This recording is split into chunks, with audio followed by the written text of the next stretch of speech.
A história que a Bíblia registra desde a chamada de Abraão, bem posterior a Moisés, na narrativa de Gênesis, nós temos Abraão sendo convidado por Deus a sair do meio da sua parentela.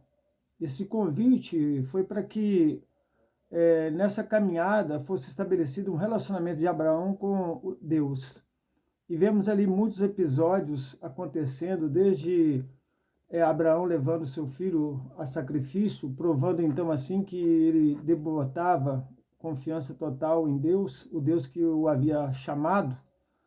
E temos vários episódios que deixa bem claro que Abraão, segundo o que a Bíblia afirma, amigo de Deus, um homem, pai da fé, ele já tinha no coração uma certeza de algo que ele não alcançava com a razão, mas que pela fé ele tomava posse.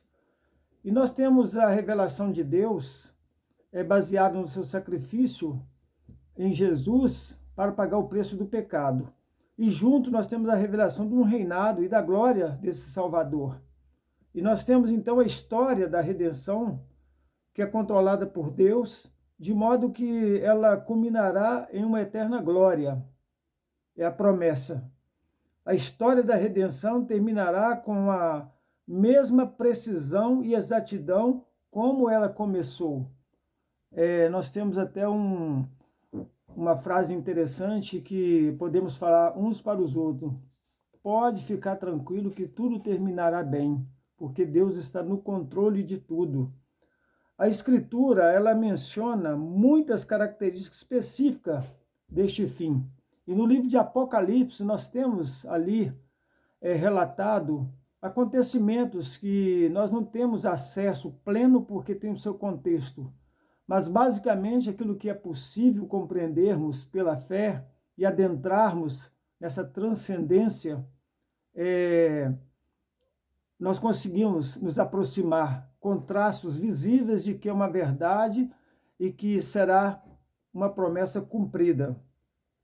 O rei foi rejeitado e executado, mas ele prometeu retornar em glória, trazendo a ressurreição de todos e também o castigo sobre todos.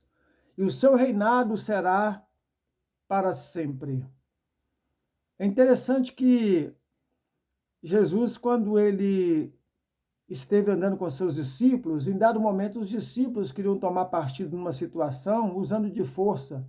E Jesus então disse para aqueles discípulos: olha, não façam uso das armas, porque o meu reino não é deste mundo.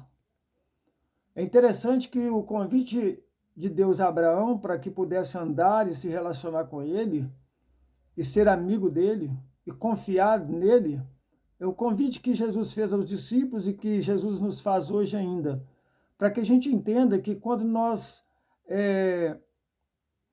investimos pela fé nas promessas de Deus, este reino também que nos pertence e que nós pertencemos, nos torna aquilo que em Filipenses 3:20 fala: aqui nós somos forasteiros numa terra estranha, e do reino lá do céu nós somos.